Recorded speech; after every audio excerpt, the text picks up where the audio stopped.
Hello, I hope that you are doing well. My name is Jeremy, and this is another vlog about me being an online doctoral student. I am attending Bellevue University for my Doctor of Business Administration, and if I were a prospective doctoral student, online at least, I would love for there to have been a video that explains what it's like to study at the doctorate level. I wanted to give a holistic and realistic view of what that looks like. So this is not going to be perfect in any way, shape, or form. A lot of lessons learned, a lot of day-to-day stuff, and honesty. The last video that I did, I was prepping for a really big assignment that I underestimated. Ended up turning it in late, and but I did learn the material. So this week, as I have always known, I'm going to break the assignments in little chunks, or the readings in little chunks, and break the assignment in little chunks. I have a discussion board and an assignment. One's 50 points, the other's 100 points. So far in my experience, this being my second class, has been really, really good. It's about what's your end goal, and how does the online school, or the school in general, and the program fit your end goal, and making sure that those courses match your end goal. And if they don't, then I would really go inward to reflect on if it's a value add for your time and the money that you're going to end up spending. So definitely take that into consideration. My goal is to eventually, in corporate America, work my way up to an executive position, even if it's a quote-unquote entry-level executive position. Get as much experience as I can, and then go into consulting, which is why I'm doing a Doctor of Business Administration. My undergraduate, my masters are focused in the HR discipline, and I felt like I had enough substance at the master's level, or education at the master's level, to broaden my perspective, or broaden my academic lens through a Doctor of Business Administration. I do have my MBA as well, which is why I felt comfortable going for this instead of like a PhD in HR or IO psychology, for which my master's is in. It is a lot of reading, a lot of rereading, and a lot of rereading to make sure that you really understand what's being said, the counter arguments, and what's implied, with an asterisk next to it. This is a controlled environment, and not always what happens in the quote-unquote real world, right? For example, for my Master of Human Resource Management, I took a class on, I think it was talent acquisition, and you talk about how talent is acquired. What do you do with the talent in terms of the selection hurdles, and how you have to choose various assessments based on the roles and responsibilities, and the reliability and validity, making sure that there are no adverse impacts. But you don't learn in an academic sense how that translates to real world.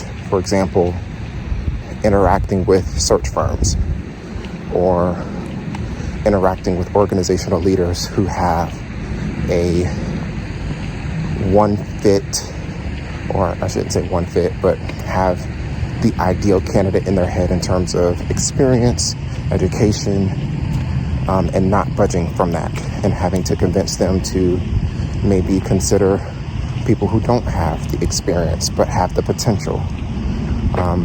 So it's just a lot of things that you have to consider. But I don't want to make these videos long, hopefully 10 minutes or less. So the next update you'll probably get from me is after me reviewing my assignments and breaking down my reading in chunks. And then after that, I'll start reading. And then once I get through my reading, then I'll break down the assignments in an outline and then do chunks of the assignment. Hopefully what you take away from these videos is, again, what it's like to be a doctoral student online, and you can make a more informed decision. Have a great day. I just got through looking at my assignment for this week, and I have to read a chapter and then reference a chapter that was previously read and look at the concepts in the current week's chapter and pick one that resonates with me and use either a PowerPoint or article or essay to talk about it, and use at least 3 references or scholarly articles to support what the topic is, and also talk about the implications of the concept of choice. Shouldn't be a difficult week. What I'm going to do now is read or listen to the chapter.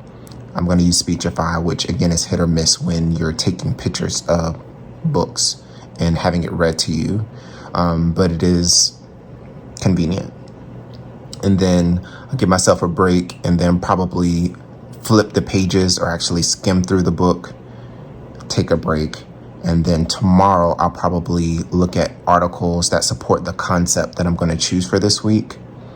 And Saturday, I will probably sit down and actually do the assignment, which I'll probably choose the paper because that's the easiest for me to do.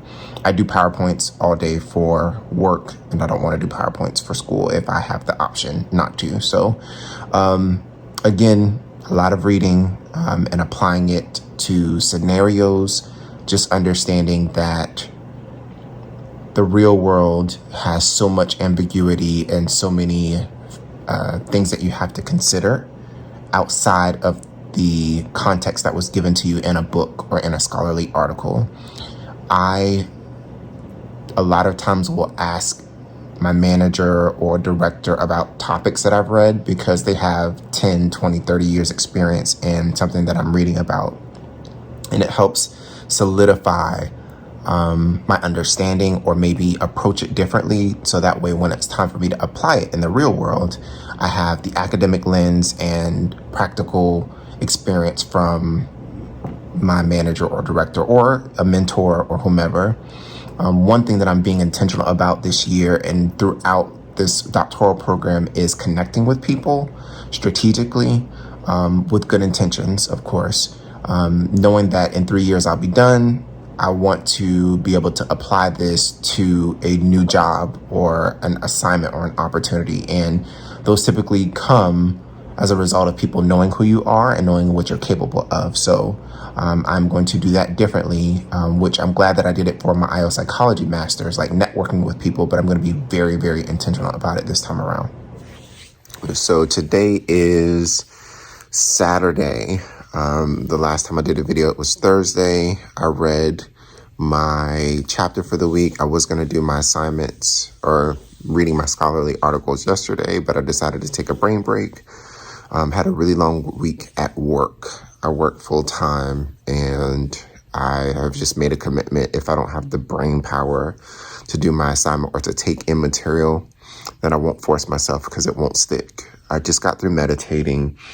One of the things that I try to do to kind of like pull myself present and create the space for me to soak in the material is meditation and being out in nature. That's critically important when you're doing any type of study, but especially at the doctorate level, because you're just constantly taking in information, and you don't want to overwhelm yourself. So creating the mental space is necessary so you can soak in the information, synthesize it, consider the implications, and all that fun stuff. So now that I've meditated, I'll probably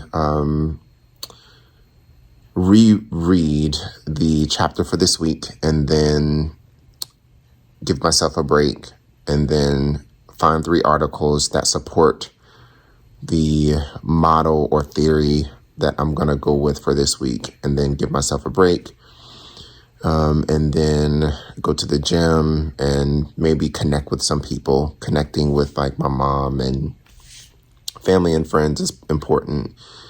Don't want to put yourself in a bubble where you don't have human contact, because then that can have its own impacts as well. And then later on tonight, I will knock up my assignment. It's only one due this week, which I'm super thankful for, especially after last week, because last week was really a lot. But 750 words is not that much. So I'm looking forward to knocking out this assignment. I just got through listening to the chapter for this week the second time around.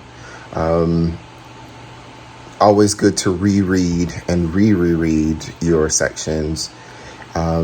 I caught some things that I didn't catch before, and was able to kind of map the information in my head, and find ways to apply it to things that I've experienced in everyday work. And it clicked. So the next thing I'm going to do is probably find some articles to support the context that I'm going to go with, or the theory that I'm going to go with, and then find articles with certain context to support the theory that I like and would apply in real life. And then once I go through those 3 articles, then I will take a break and go from there. So again, it's a lot of reading, but it'll be worth it. It is exactly 8:55. And I just was on the phone with my aunt doing my connections, and my assignment is done. It's not due until 12. So I'll probably take a shower to disconnect mentally from my homework assignment, and then look at it with fresh eyes and get it turned in. I try to break up my reading and doing assignments and do it in chunks to not overwhelm myself, so that way I can catch mistakes, and ensure that my statements are logical and in flow and connect with one another. So I'll be done, and then tomorrow I'll probably do a recap video, and we'll go from there. I'm going to do a quick click through of the presentation that I did for this week. I thought that I had to do a discussion board in addition to this, but it was really just finding 3 articles about knowledge creation and transfer, and breaking down the methods, your findings and implications. It wasn't that difficult of an assignment, but it really goes to show the importance of using empirical research when putting together solutions in organizational settings. That way you're using information that is not only proven to be successful, but something that you can duplicate to reduce errors. I forgot to create a recap video. So this week's video was a little bit longer than I anticipated, but I gave a lot of context towards the beginning. But really the main thing that I took away from this week's material was about ensuring that if you're going to create a developmental program to create knowledge and grow people's, capabilities, ensure that you leverage that knowledge or that investment in people. Like, how can a company or organization or firm spend thousands, if not hundreds of thousands, if not millions of dollars on ensuring that non-executive and executive employees have certain competencies through developmental experiences, both domestic and international, yet not leverage what they've learned in a way to create a competitive advantage for the company. So what I would do, or what I would, how can I say, apply if I was in the role, was really having direct conversations with organizational leaders about the full process of